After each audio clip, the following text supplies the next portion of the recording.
কালীপুজোর ভিড়ে বউ বদল, তাও আবার বারাসাতে। রবিবার থেকে শুরু হয়েছে রাজ্যের বিভিন্ন প্রান্তে শক্তির আরাধনা। তবে উত্তর চব্বিশ পরগনার বারাসাত হলো আলোর এই উৎসবের কার্যত প্রাণকেন্দ্র। পুজো শুরুর দুদিন আগে থেকেই ভিড় জমছে এই শহরে। রাজ্যের বিভিন্ন প্রান্তের মানুষের যেন জনজোয়ার বইছে বারাসাতের বুকে। রবিবার থেকে শহরের বড় পুজো মণ্ডপগুলির সামনে কার্যত তিল ধারণের জায়গা নেই। আর তার মধ্যেই ঘটলো আজব এক কাণ্ড।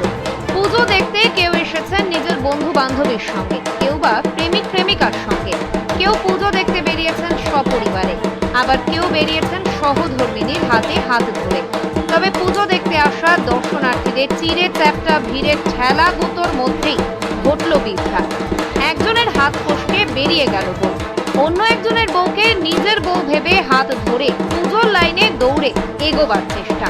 তবে যে মহিলার হাত ধরে পুজো মণ্ডপের সামনে নিয়ে আসা হলো, সেও ভিড়ে হকচকিয়ে গেল।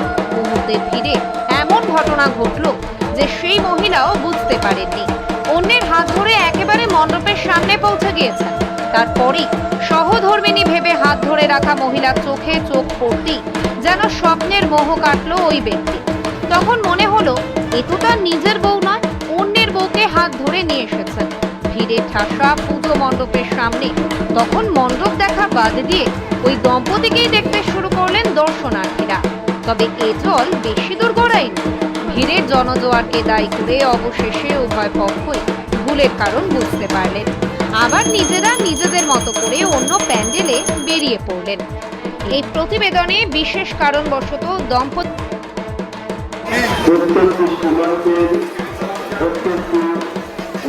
মানুষ যারা আমাদের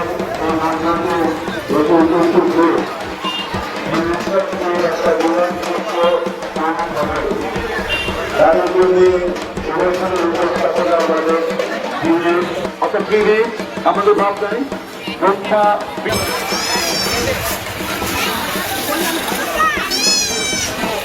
পুলিশ বন্ধুরা একটু শুনুন, আপনারা কোনো গাড়ি এখন অ্যালাউ করবেন না এই মুহূর্তে। তোমার দর্শন করতে এসেছেন,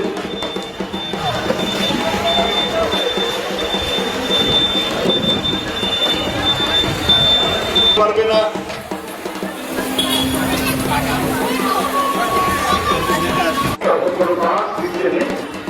পুলিশ থেকে আমাদের দেওয়া হয়েছে, আমরা সেই নির্দেশ পালন করে যাচ্ছি।